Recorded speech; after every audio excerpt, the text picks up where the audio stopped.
Hola, ¿qué tal? ¿Cómo están? Espero que se encuentren muy bien. Pues el día de hoy yo quiero compartirles un tema que es importante para el desarrollo de nuestra licenciatura en historia y no solo para la licenciatura en historia, sino también para el desarrollo de las humanidades. Este es la historia oral y la memoria popular.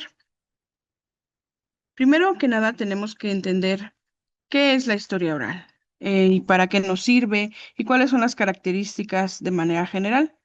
Bueno, la historia oral es una metodología de investigación histórica de carácter cualitativo que se encarga de rescatar a partir de una grabación, de entrevistas, las experiencias de vida y las perspectivas subjetivas de testigos y de actores directos del acontecer contemporáneo. Entonces, punto primero es una metodología, permite la construcción de una fuente histórica y nos da la posibilidad de recuperar a partir de la memoria individual y grupal un entramado de lazos sociales que reconoce en el anonimato cotidiano una actitud histórica. Ajá, se basa principalmente en la recopilación de testimonios orales de personas que vivieron o que participaron en determinados hechos históricos, ya sea de primera mano o de segunda mano, y esos relatos permiten recuperar experiencias subjetivas y cotidianas que muchas veces no aparecen en las fuentes escritas tradicionales y que pues las experiencias que tienen las demás personas son valiosas, ¿no? Entonces es muy importante esta recuperación de esta memoria y de estas recuerdos desde relatos muy antiguos, por ejemplo, las recetas y muchas cosas que las personas guardan y que a veces no se atreven a contar. Y que, bueno, a través del uso de la historia oral nos permiten ese acercamiento precisamente. ¿Cuáles serían algunas características en las que se centra esta historia oral? Primero, en la memoria de los sujetos, y esta palabra de la memoria va a ser muy importante.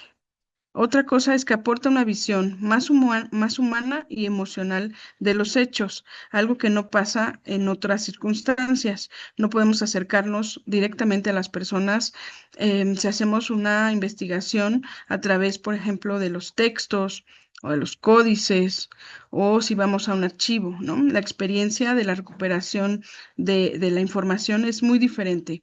En este caso, pues bueno, es mucho más humana y además tenemos la posibilidad de recuperar algo que parecería que no es importante, pero que sí lo es para la historia oral, que son las emociones. Además, valora las experiencias de personas comunes, no solo de figuras reconocidas o de élites, ¿no? Vemos las entrevistas a diferentes personajes de la vida política, de la vida cultural, artística, etcétera, y no tenemos una relación a lo mejor o de conocer la experiencia de personas que están a nuestro alrededor, que comúnmente convivimos con ellos, ¿no? La señora de los tamales, el microbusero, el señor que se encarga de recoger la basura, o la señora de la tiendita, etcétera, ¿no? Son pues, la ama de casa, etcétera. Son personas que a lo mejor pasarían desapercibidas. Permite además abordar temas silenciados o marginados en la historiografía oficial, como por ejemplo el trabajo femenino, ¿no? Que es una de las cosas que yo en el doctorado estoy trabajando actualmente, precisamente ese trabajo femenino y el sustento. Otros son las luchas sociales, como la que estamos viviendo actualmente en la universidad, y las minorías. Puede ser en cuestión de discapacidades, en cuestiones de no sé, de otras características sexuales, por ejemplo, ¿no? De diferentes percepciones de vivir la vida, de enfrentar la vida también. Entonces, esta historia oral permite recuperar y abordar estos temas que de otra manera no podrían ser abordados, ¿no? Por el trato personal, por el trato cercano que se tiene con estas personas. Y entonces surge la pregunta de para qué nos sirve entonces esta historia oral, ¿no? En este caso pongo, por ejemplo, una imagen de La Llorona. Es una leyenda que en todos lados en México se conoce, de muchos lados, vaya, se dice que se aparece La Llorona, y cada una de las versiones de las cuales los estudiantes, por ejemplo, nos han contado en clase o hemos tenido la posibilidad de escucharlos en algunos coloquios y demás, pues son muy diferentes. Y cada uno de las personas que cuentan esta leyenda tiene una versión distinta de acuerdo a las características geográficas que hay en el lugar donde habita, también de las características sociales, culturales que han rodeado y que han ido formando la Llorona, ¿no? En algunos lugares tiene cadenas, en algunos lugares va gritando, en algunos lugares va solamente gimiendo. A veces se ve el esqueleto, a veces se ve vestida de blanco, a veces se le ve el rostro, etcétera, ¿no? Hay diferentes momentos de contarla y la historia oral nos permite precisamente eso, ¿no? Recuperar todas estas versiones y dar una versión nueva y además contar esas versiones originales y particulares de cada una, ¿no? Otra cosa y otros aportes que podemos entender de la historia oral es que es muy útil para construir historias locales o comunitarias como la de La Llorona y como muchas más. Cuántas cronistas, cuántos compilaciones de los municipios han tenido y han tenido que usar la historia oral para recuperar esta información, ¿no? En las comunidades, pues bueno, es muy común el ir a preguntar a diferentes personas que son responsables de algunas actividades religiosas, políticas, sociales, etcétera, de la comunidad, para contar la historia, por ejemplo, del pueblo. Otro es que enriquece los estudios sociales, culturales, antropológicos, sociológicos y, por supuesto, históricos, ¿no? En todos los sentidos. Contribuye a la construcción de la memoria colectiva también, que ahora vamos a mencionar qué es. Y bueno, contribuye precisamente a que a que se arme o se haga una reparación simbólica en contextos de violencia, de represión o incluso de discriminación. También es utilizada para eso, ¿no? Para que otras personas den la versión de los hechos y se pueda reconstruir precisamente la historia o se pueda reparar un contexto violento, por ejemplo, se pueda saber cuáles fueron exactamente los hechos y dar precisamente continuidad a ellos y darle solución. En ese sentido, vamos a pensar, ¿qué es la memoria, no? La memoria popular, pues nunca muere, porque la voz de los que hablan, de los que la cuentan, pues es importante y es tomada en cuenta para esto, ¿no? La memoria, dícese, como una capacidad mental que nos permite codificar, almacenar y recuperar información del pasado. Es un proceso fundamental para el aprendizaje, para la adaptación y para la construcción de nuestra identidad. En términos más sencillos, la memoria es como un almacén de recuerdos donde guardamos información sobre experiencias, conocimientos, habilidades y eventos que hemos vivido.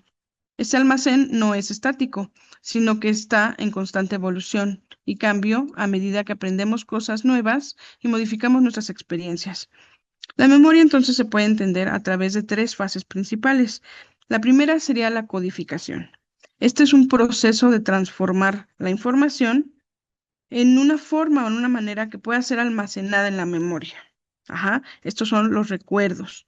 ¿Cómo los vamos? A lo mejor con imágenes fijas, a lo mejor tienen que ver los olores, los colores también, ¿no? El movimiento, las posiciones, todo esto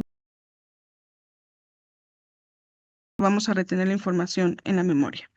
Después, en este sentido, otra fase es el almacenamiento.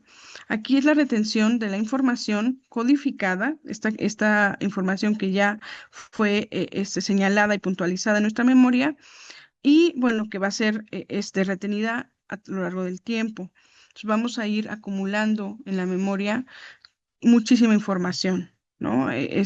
Y la historia oral se encarga de apuntar a esa serie de codificaciones que tenemos y sacarlas, ¿no? Siempre les comento a mis alumnos que la historia oral es del pasado, sí, pero en el momento en el que nosotros pensamos con alguien, le platicamos a alguien un recuerdo, por ejemplo, traemos ese recuerdo al presente y entonces ya se vuelve parte de nuestro presente también, ¿no? Y así se va haciendo la cadena eterna, ¿no?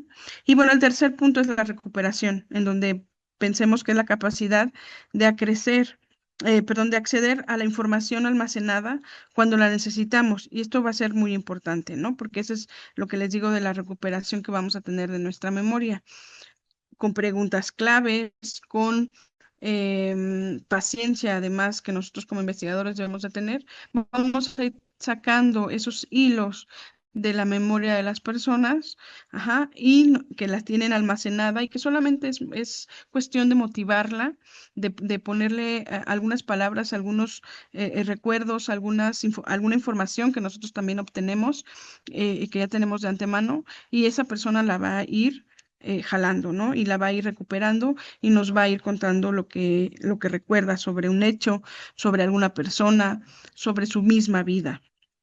La memoria colectiva, por ejemplo, y aquí vamos a hacer una diferencia, la memoria colectiva se refiere a un conjunto compartido de recuerdos, de experiencias, de historias, de conocimientos que tiene un grupo social, una comunidad o una sociedad que va construyendo y que va manteniendo a lo largo del tiempo.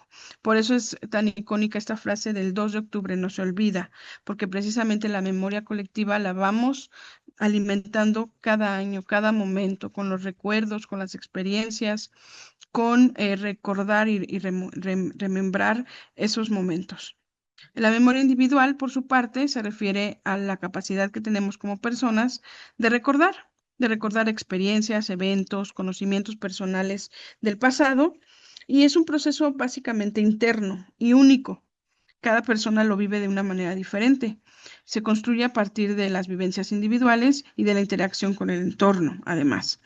Aunque la memoria individual es única, también está conectada con la memoria colectiva, no podemos dejarla de lado, pues las experiencias individuales contribuyen a la construcción de una memoria compartida por un grupo social, ¿no? Entonces, y es una cadena. No podríamos tener una memoria colectiva si no tenemos una memoria individual, pero también la memoria individual se complementa con la memoria colectiva y así sucesivamente. Bueno, otro punto importante es la memoria histórica y, bueno, popular, evidentemente, que viene de un barrio, por ejemplo, de una comunidad, de una ciudad, pues va a funcionar como una expresión concreta de la vida del pueblo. Subyace en la oralidad. La utilización de estos no se limita a ciudades o campos, y puede incluir desde una historia de familia hasta el estudio, por ejemplo, de una etapa de la historia nacional, ¿no? En México es muy sabido que una de las primeras recuperaciones de la historia histórica popular es precisamente con los allegados y personas que tuvieron la oportunidad de conocer y de compartir terreno y lucha social con Francisco Villa. Ese es uno de los estudios más importantes que tenemos en México. Y ahí está tanto el Instituto Mora en la Ciudad de México, como también el INA, ¿no? A través de la Escuela Nacional de Antropología e Historia y también la UNAM, que han recuperado gran parte de estos testimonios y que lo tienen dentro de dentro de todo lo que es la memoria oral, ¿no? Dentro de todo lo que son las... los archivos de la palabra, perdón, se me fue la palabra, dentro de lo que son los archivos de la palabra, ¿no? Que ahora muchos de ellos se pueden consultar de manera digital también. Entonces, ese es uno y el otro es también los expatriados de España y bueno, y refugiados también, que llegaron a España huyendo en la época franquista y que, bueno, también fueron entrevistados y también esa experiencia y esos recuerdos fueron recuperados a través de la historia oral y forman parte de nuestro acervo también importante en los archivos de la palabra. ¿Y qué tenemos para empezar a hacer esta historia oral? Primero, pues vamos a tener tres fases. La primera es el cuestionario base, el cual tenemos que elaborar con mucho cuidado, utilizando las palabras adecuadas, utilizando haciendo las preguntas adecuadas. Y bueno, les preparé un poco de lo que es el cuestionario base. Primero, ¿qué es? ¿No? Es una guía de preguntas que se elabora antes de realizar una entrevista y sirve para orientar una conversación hacia los temas que se quieren investigar. No hay un número determinado de preguntas máximas para hacer un cuestionario base. Tampoco se tiene un seguimiento puntual de una primera pregunta, segunda pregunta, tercera pregunta, sino que esto es totalmente flexible y bueno, se puede ir alimentando conforme se va haciendo la entrevista y también se puede ir buscando más información e ir metiendo más información. Tiene un orden, eso sí, ¿no? Para ir buscando la información de mejor manera, pues tiene un orden en el que el primero es, pues una de las cosas importantes es poner la información de manera ordenada. Si se va a preguntar sobre un tema, pues tratar de poner todas las preguntas que tengan que ver con ese tema. Juntas para no ir saltando de una cosa a la otra, ¿no? Y no ir haciendo que la memoria, esa recuperación de la memoria se vea forzada de alguna forma, ¿no? Entonces eso va a ser muy importante tomar en cuenta. Y bueno, ¿por qué es importante tomar y tener un cuestionario, hacer un cuestionario base? Primero, porque te garantiza que no se van a omitir los temas clave. Ahí vas a poner lo que más te interesa preguntarle a la persona, ¿no? Vas a poner ahí las preguntas que tú quieres saber. Dos, es que da estructura y da un orden a la entrevista, precisamente esto que comentaba yo, ¿no? Se habla sobre un tema, luego ese tema se aborda, ajá, se pule y bueno, se pasa a otro, ¿no? Luego es que ayuda a establecer un hilo conductor en el relato también, para que nosotros mismos, como entrevistadores, no nos perdamos en el orden, ¿no? No nos perdamos en cómo va el seguimiento de nuestra entrevista. Y otro es que facilita la comparación entre distintos tipos de entrevista. Nos permite también hacer una distinción entre preguntas. Podemos utilizar preguntas abiertas, podemos hacer preguntas cerradas. Lo más conveniente siempre es hacer mucho más preguntas abiertas y bueno, hacer precisamente esta comparación. ¿Cómo podemos entender que hacemos una buena práctica de una entrevista y bueno, de un cuestionario para empezar, ¿no? Primero, que incluimos preguntas abiertas que invitan al relato, que invitan a que la persona nos diga lo que sabe, lo que conoce y lo que recuerda. Un ejemplo es, bueno, ¿cómo recuerda ese momento? Y ahí estamos invitando a la persona a que se explaye en primer momento, en primer lugar, y segundo, que nos dé detalles intangibles, ¿no? De ese momento. ¿Cómo es que lo recuerda? ¿Cómo se sentía en ese momento? ¿Qué fue lo que percibió? ¿Qué es lo que usted sintió? Y esa sensación y esas preguntas pues van a ser muy importantes para que la persona nos dé de buena manera la información sinceramente, ¿no? Porque pues en muchas entrevistas podemos ver que la persona nos está diciendo la verdad, pero también nos puede estar diciendo cosas que no son ciertas. Otro punto importante, yo, bueno, nada más puse estos tres como base porque me parece que son los más relevantes, ¿no? En muchos sentidos. Otro es evitar preguntas que sugieran respuestas obvias. Ajá, por ejemplo, cuando entramos a un establecimiento o cuando está la persona que queremos entrevistar sobre algún tema en específico, pues el decirle, por ejemplo, a qué se dedica, ¿no? O qué se vende en este establecimiento. ¿O qué es lo que usted vende? ¿No? Si es un vendedor de palomitas, por ejemplo, en los portales de la ciudad de Toluca, pues no le vas a preguntar o no le vas a hacer primera pregunta o alguna de las primeras a qué se dedica o qué vende, ¿no? Si es obvio lo que estás viendo. Otro punto es que vamos a ser siempre flexibles. El entrevistador debe estar dispuesto a dejar que el relato fluya, incluso si se aleja del guión inicial, ¿no? Hay muchos entrevistados que se van a perder en el camino y nosotros tenemos que regresarlos a ese cuestionario. Por eso es importante tener en orden el cuestionario para poder regresarlos a esa línea de preguntas que nosotros queremos hacerle, ¿no? Entonces, y ser flexible, tener paciencia, porque entrevistador a lo mejor va a darnos mucha información y nosotros queremos algo concreto, ¿no? O se va a ir a otros temas que ni siquiera teníamos considerados y que, bueno, de momento a lo mejor nos parece que no son importantes y con el paso de la investigación nos vamos a dar cuenta que sí eran importantes, ¿no? Sobre todo porque la persona nos los está contando. Entonces, estos son algunos de los puntos que tenemos que tomar en cuenta para tener una buena práctica en la aplicación de un cuestionario base. Pero también debemos entender que hay cosas que no debemos preguntar y no debemos de preguntar de una manera directa, por ejemplo, ¿no? Podemos hacer preguntas, pero sutilmente o utilizando otras palabras. Por ejemplo, ¿usted tiene relaciones sexuales con su esposa o con su esposo o con su novio o lo que sea? O algún tema que tenga que ver con sexualidad, ¿no? Tenemos que ser muy cuidadosos en ese sentido. Dos, ¿cuánto dinero recibe al día? También en cuestiones de dinero, o sea, nunca les digo siempre, no pregunten cuánto gana, sino pregunten si con la cantidad que gana o con el dinero que recibe al día le alcanza para no sé, para comprar su despensa o para pagar alguna cosa, ¿no? Entonces ya las personas nos dirán la información y si ellos así lo desean, pues nos dirán alguna cantidad, ¿no?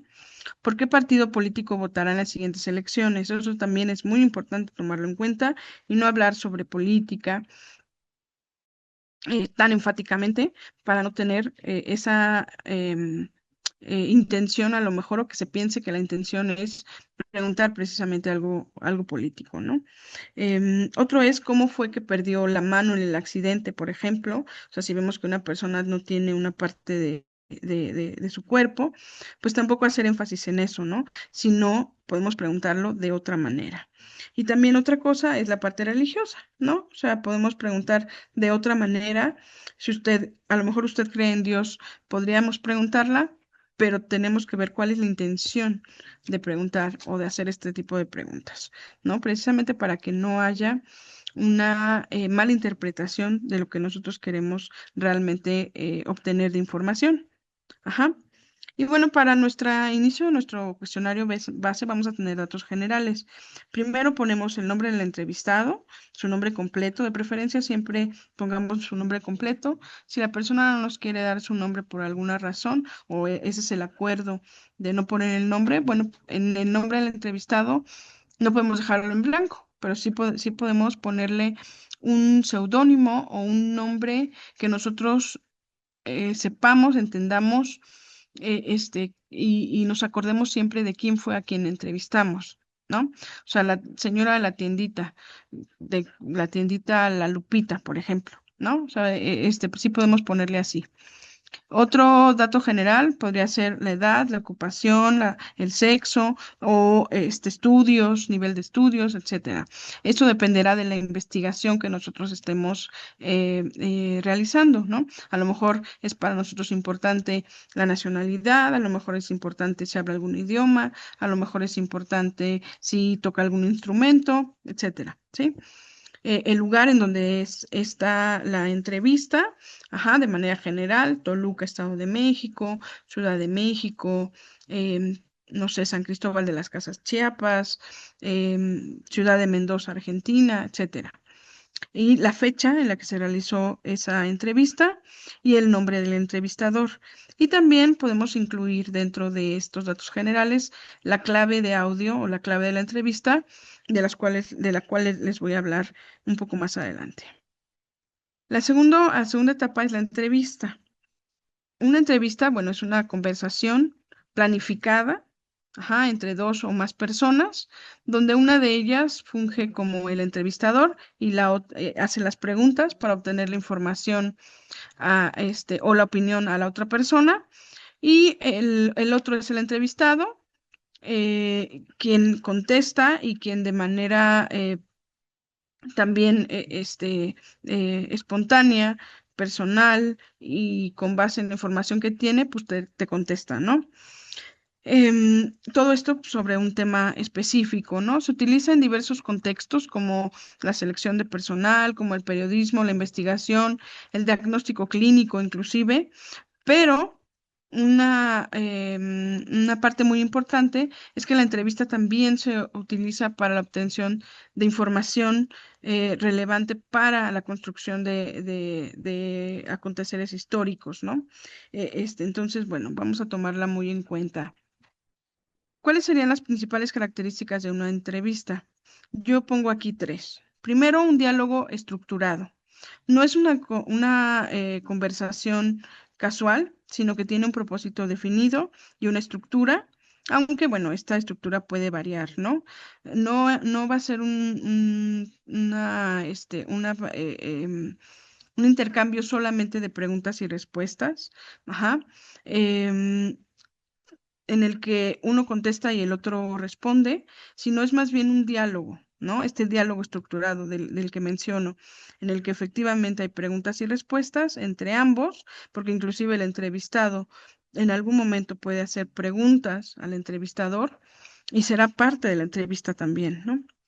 Y otro es la obtención de información, en el cual, pues bueno, el objetivo principal es obtener la información, obtener la opinión, inclusive la perspectiva o datos relevantes que se tengan sobre un tema en específico, ¿no? Esas son las principales características que considero de una entrevista. ¿Y por qué es importante hacer una buena entrevista? ¿No? Primero, y bueno, también esto lo he dividido en algunas partes. Primero, preparar la entrevista, eso va a ser crucial. Conocer el contexto histórico del tema a tratar, ahí es donde tenemos que investigar muchísimo, tenemos que hacer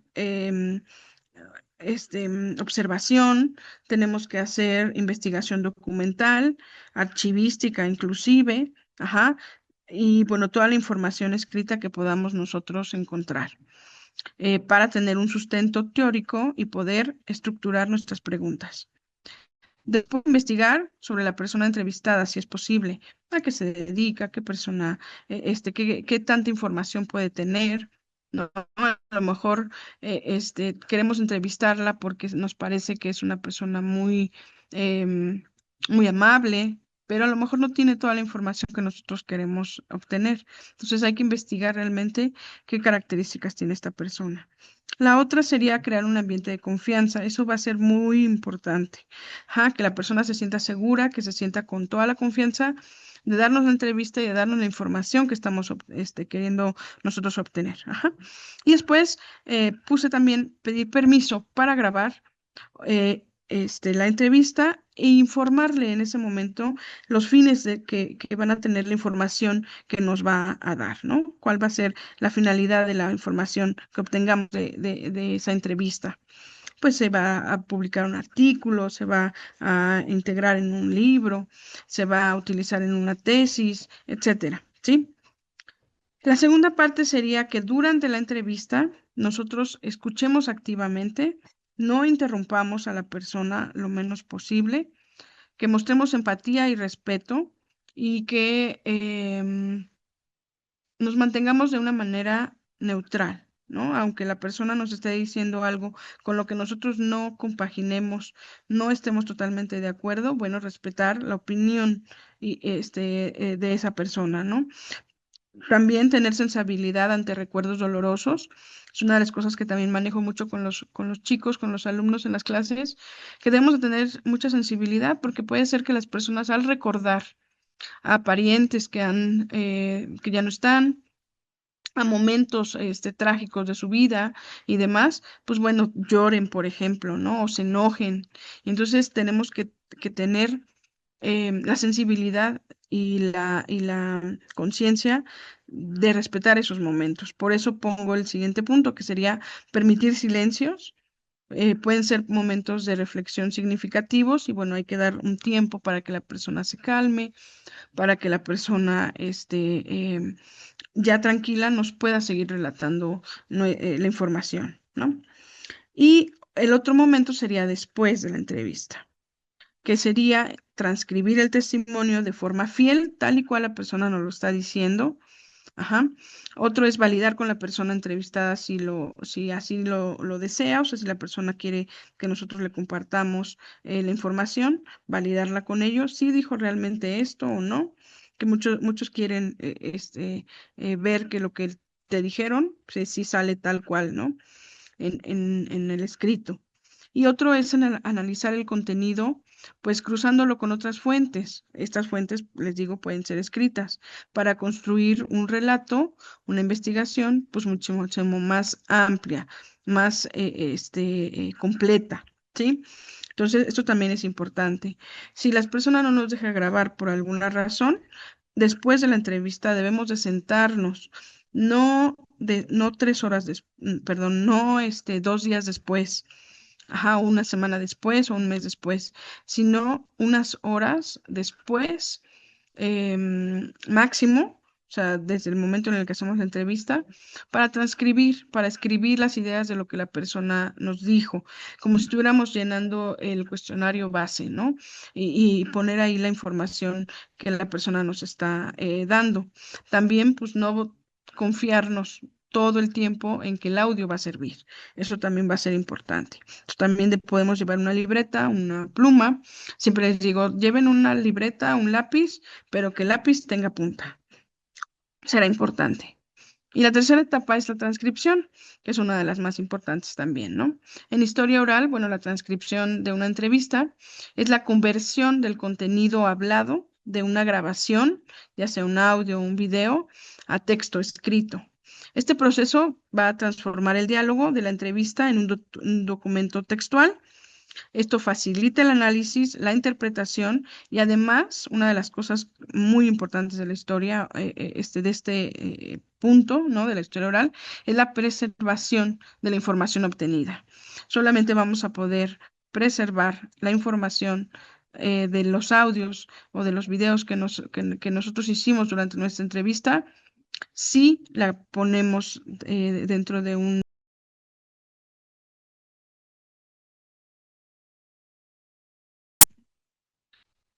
Y bueno, el proceso de transcripción en historia oral va a implicar algunas cosas. Ajá, les puse aquí 4. Primero, la grabación. Se realiza una entrevista registrando el audio o en audio o en video la conversación entre el entrevistador y el entrevistado.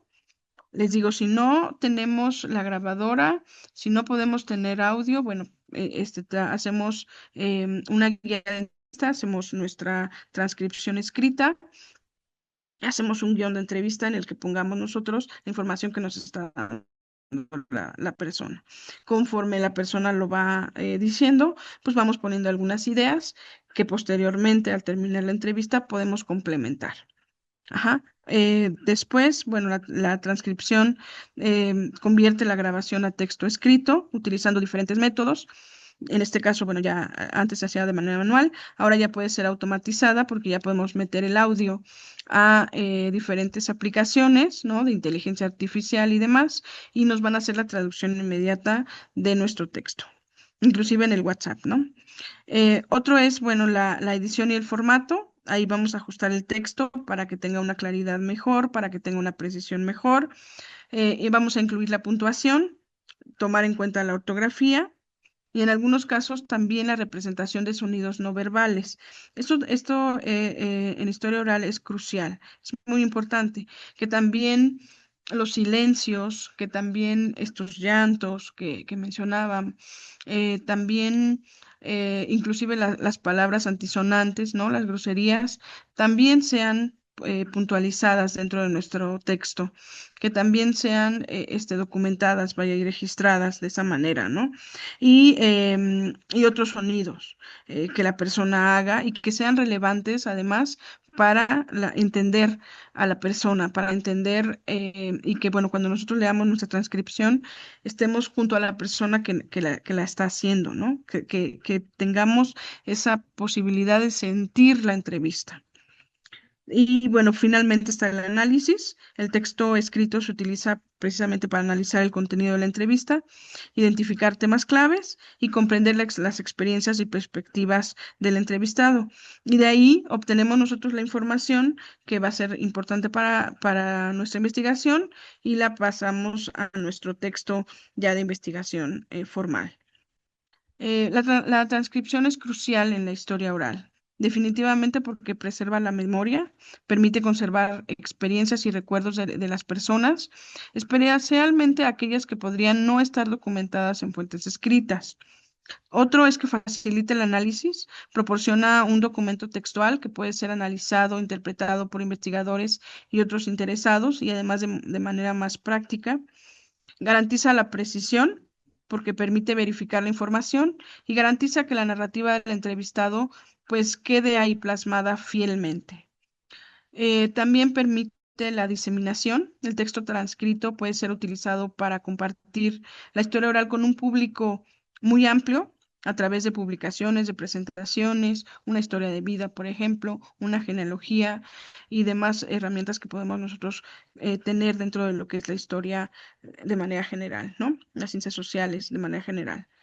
Por ejemplo, y bueno, a lo que voy es a un ejemplo de transcripción. Por ejemplo, está este ejercicio. El entrevistado pregunta y va narrando. Y eso es un sueño hecho realidad, de infancia, porque yo siempre lo digo, ¿no? Con los amigos, cuando éramos pequeñitos, todos queríamos ser o futbolistas o estrellas de rock, por ejemplo. Tú has conseguido ser este futbolista y has conseguido ser el mejor futbolista del Real Madrid. Esto te llena, es un sueño cumplido. Y el entrevistado contesta, no, siempre pensé que quería llegar aquí y demostrar que era el mejor. Y es lo que estoy intentando haciendo, año por año, no solo con los partidos, también con los goles, con las exhibiciones. Y por eso yo digo, pasa a paso voy. Voy poniendo mi marca y por donde pasar, siempre dejar mi marca. No, esa es una traducción fiel, ¿no? De esta, liga que tengo aquí de YouTube. Es una entrevista que se le hizo a Cristiano Ronaldo, en el cual, bueno, él no hablaba perfectamente el español y bueno, la traducción es de esa manera, ¿no? Fiel a lo que él va comentando y diciendo. Y ponemos los datos generales de esa entrevista. El nombre del entrevistado es Cristiano Ronaldo. La ocupación es futbolista. Tenía 32 años, de nacionalidad portuguesa. La entrevista se hizo en Madrid, España, el 16 de diciembre del 2017. Lo hizo el entrevistador Rodrigo Fáez. Y la clave del audio que se pone ahí es referente a esa entrevista, ¿no? Yo en un momento más les voy a decir cómo se construye. Y bueno, esta información, estos datos generales se van a poner tanto en el cuestionario base como en el inicio de la transcripción que vamos a tener. Ahora, la clave del audio va a ser muy importante. Vamos a poner primero las iniciales del entrevistador, de la persona que está haciendo la entrevista, ¿sí? En este caso, en los ejemplos que estoy poniendo ahí, viene una R, una H y una P, que son mis iniciales. Después se va a poner un punto, después se va a poner el año de la entrevista, luego otro punto y luego el número consecutivo, bueno, un número consecutivo, iniciando siempre pues, con el 0, 1. Es importante que iniciemos con 0, 1 y no con 1, ajá, para que no tengamos el problema después a la hora de ordenar nuestros audios, por ejemplo, en un archivo digital. En este caso, pongo el ejemplo, el primero es RHP.2020.13 y la siguiente entrevista es RHP 2020.14. Esas las hice a lo mejor en diciembre, ¿no? Noviembre y diciembre. Y son para la misma investigación y para el siguiente año hice otras entrevistas. Entonces empiezo otra vez para diferenciarlas con mis iniciales, con el año que sería 2021, el siguiente año, y empiezo otra vez la consecutiva, con el 01, luego 02, luego 03, 04, etcétera. Ajá, lo puedo hacer de esa manera. Y así tengo yo de manera digital ordenados mis audios, ajá, que puedo yo utilizar en cualquier momento para hacer mis investigaciones. Bueno, cuando no tenemos, y vamos a hacer una clave, tenemos, perdón, una entrevista, pero no tenemos el nombre del entrevistador, por ejemplo, podemos poner el nombre del entrevistador como el nombre del canal o del noticiero. Por ejemplo, SPD 2014-01, ajá, o podemos poner NB, que serían Nueva Visión, por ejemplo, ajá, 1998.05, por decir algo, y sería el nombre del canal en este primer momento, no el nombre del entrevistador, porque a lo mejor no lo tenemos por alguna razón. Y otra cosa finalmente que quiero compartirles es cómo citar. Hay tres puntos importantes de la citación dentro de lo que es la historia oral, que es una de las cosas que quiero reforzar también en esta oportunidad que tengo de compartir lo que es la historia oral. Uno es interpretando lo que el entrevistado dijo, o sea, cuando nosotros utilizamos en la parte escrita, parafraseamos lo que el autor dijo, ¿no? O sea, tomamos con nuestras palabras lo que esa persona dijo. En este caso es lo mismo, interpretamos lo que el entrevistado dijo y ponemos la cita, entrevista a, y ponemos el nombre del entrevistado y la clave del audio. La segunda opción que tenemos es citar textualmente lo que la persona dijo, utilizando comillas al inicio y al término de la frase, o sí, de las frases o de la frase que él comenta, ponerle como cita fragmento de entrevista, porque sería solo un pedacito de esa entrevista, pues fragmento de entrevista, el nombre del entrevistador, perdón, el nombre del entrevistado y la clave del audio. Y finalmente, cuando no se tiene audio en las entrevistas, ponemos entrevista A, el nombre del entrevistado, el nombre del entrevistador y el año en el que se realiza la entrevista. Ajá, según algunos cursos que he tomado y algunas de las cosas que, por ejemplo, nos ha comentado Graciela de Garay, es que no hay una manera estricta de citar, que no hay una rigidez, ¿no? En este sentido. Y bueno, también APA, el estilo APA, también no tiene una manera específica de hacer las citas en historia oral. Entonces yo siempre recomiendo que se cite con alguna de estas maneras para tener ahí la referencia de a quién estamos entrevistando, de qué fue la persona, que se vea y que se note que la persona a la que entrevistamos está citada dentro de nuestro texto, ¿no? Que la fuente viene de historia oral, que sería como una de las cosas importantes. Y bueno, que tomemos en cuenta y que hagamos la referencia también al final de que son citas orales. Les pongo un ejemplo. Este es sobre los ingredientes del mole. Se entrevistaron a dos señoras, la señora Juana Domínguez y la señora Margarita Reyes. El tradicional mole de Oaxaca, y bueno, yo escribo el texto con base en esas entrevistas. El tradicional mole de Oaxaca requiere de varios ingredientes que le permiten tomar la consistencia requerida. Eso lo escribo yo. La señora Juana Domínguez, experta cocinera desde hace más de 20 años, nos comparte que ella para hacerlo utiliza los chiles, el azúcar, chocolate, cacahuate y sal. Y hago la referencia a la entrevista a la señora Juana Domínguez y pongo la clave del audio. Sin embargo, la señora Margarita Reyes, a la otra señora a la que entrevisté, considera que también se le debe poner piloncillo y ajonjolí para lograr el sabor más profundo del mole. Esto es lo que yo estoy interpretando y lo que yo estoy mencionando de los audios y de las transcripciones que tengo de estas dos entrevistas. Este es el primer ejemplo. Y bueno, tengo otro ejemplo que viene precisamente con esta misma información, con esta misma idea. La década de los años 80 trajo al mundo, en materia musical, grandes bandas de rock, las cuales podían escucharse diariamente, perdón, en las calles de la Ciudad de México. El señor Felipe Martínez menciona que podías ir caminando por la Alameda Central y escuchar a los Héroes del Silencio, a Guns N' Roses o a Bon Jovi, pues las personas subían el volumen de sus radios. Del mismo modo, Juan Sánchez recuerda que también se escuchaba a Sebastián Bach y algunos otros grupos de habla inglesa como Iron Maiden. Y pongo también ahí las referencias de esas dos audios, de esas dos entrevistas en las cuales se realizó.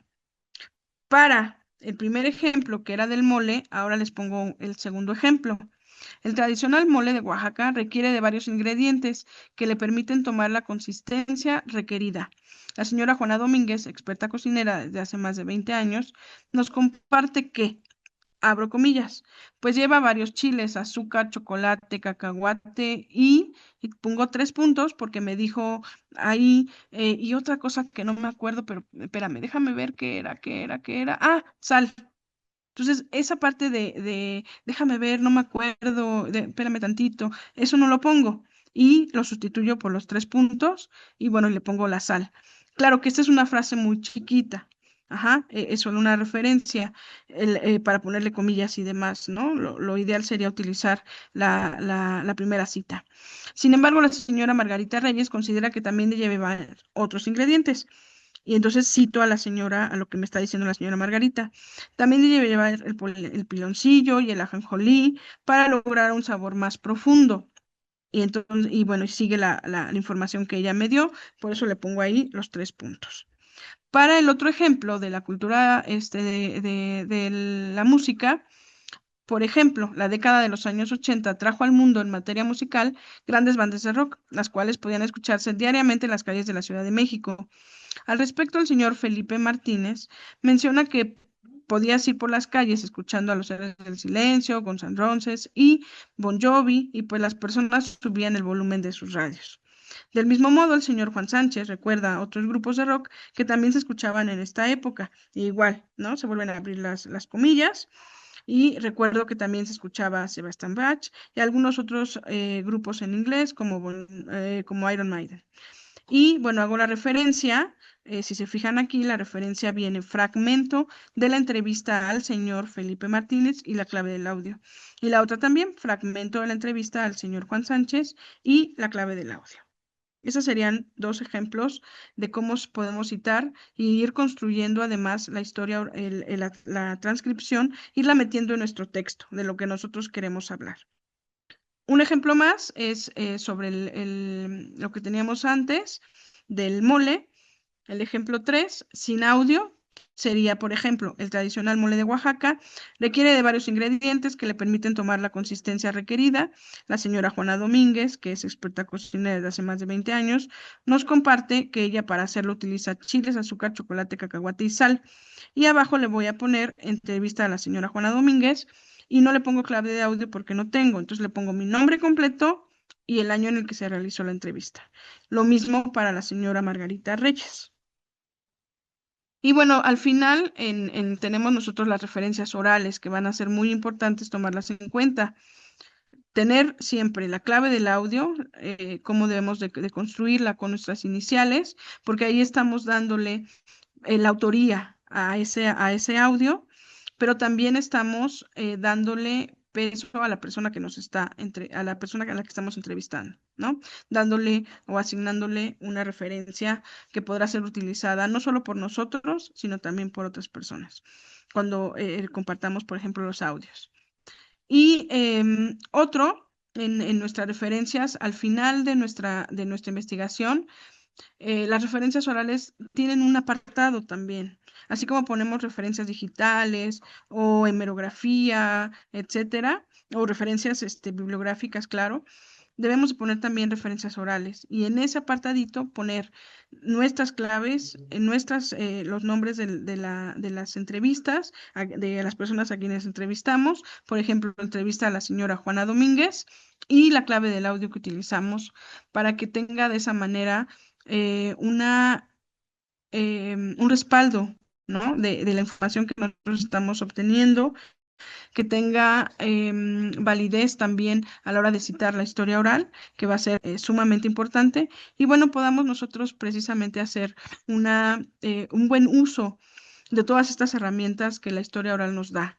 El cuestionario base, ¿no? La guía de entrevista, la transcripción, la misma entrevista como tal, y que además es una manera muy personal, íntima también, cabe mencionarlo, de recuperar información valiosa para nuestros tiempos, para nuestros momentos, para nuestras luchas, para nuestros recuerdos, ¿no? Para todo esto.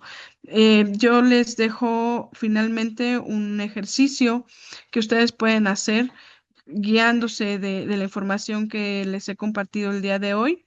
Y es, bueno, dos ejercicios. Uno es entrevístense a sí mismos, háganse una historia de vida a sí mismos, en donde apunten toda su vida, los momentos más importantes, traten de recordar cuáles son los momentos que han cambiado su vida.